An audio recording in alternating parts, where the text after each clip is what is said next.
RJs வந்து பார்த்தீங்கன்னா late night show, விடிகாத்தால show, அப்புறம் 2 வாரத்துக்கு அப்புறம் வர ஷோ, இது மாதிரியான ஷோஸ்லாம் ஆன்லைனில் வந்து ரெக்கார்ட் பண்ணுவாங்க. இப்போ டிவிலாம் பார்க்குறீங்களா, comments, Vadivel sir comment, Goundamani sir comment, இதெல்லாம் வந்து பார்த்தீங்கன்னா ஒரு 10 இயர்ஸ் பிஃபோர் வந்து நானுமே பண்ணிருந்தேன். நாங்கள் வந்து ரேடியோவில் நாடகம்லாம் பண்ணுவோம். நாடகம் பண்ணும்போது என்ன ஆகும்போது இந்த ஃபேடர்ஸ் எல்லாமே பயங்கரமாக யூஸ் ஆகும். இது எல்லாத்துக்குமே ஒரு அவுட் இருக்கு.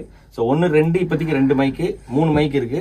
இது வந்து ஆக்சுவலாக வந்து 5 6. ஸோ 6 மைக் பண்ணும்போது என்னன்னா, நாளைக்கு வந்து நீங்கள் வந்து ஒரு அக்கஸ்டிக்காக வந்து ஒரு கிட்டார் ஒன்று நெட்டு வரீங்க, சின்ன ஒரு பெர்கஷன் நெட்டு வரீங்க. ஸோ அப்படி பண்ணது தான் வந்து பார்த்தீங்கன்னா ஹிப்ஹாப் தமிழ் கான்செப்ட். அதுக்கப்புறம் வந்து நம்ம மெர்வின்லாம் இருக்கார்ல, புகழ் படம். ஓகே. ஸோ மெர்வின்லாம் வந்து நான் வந்து ரேடியோவில் ஒர்க் பண்ணிருக்கும் போது அப்போதான் அவங்க வந்து ஸ்டார்ட் அப். அப்போ அவங்க சமயத்தில் அவங்க ஒரு பேண்டோட வந்தப்போ அவங்க கிட்டாரு, கீபோர்டு எல்லாத்தையும் அவங்க வந்து எட்டு வந்தாங்க. ஸோ மியூசிக் டைரக்டர் மெர்வின் கூடயும் நாங்கள் வந்து லைவ் ஜாமிங்லாம் வந்து பார்த்தீங்கன்னா என்னுடைய ரேடியோ ஹிஸ்ட்ரியில் வந்து நான் பண்ணியிருக்கேன். பட் ஸ்டில் ரேடியோ மிஸ் பண்ணுறேன்.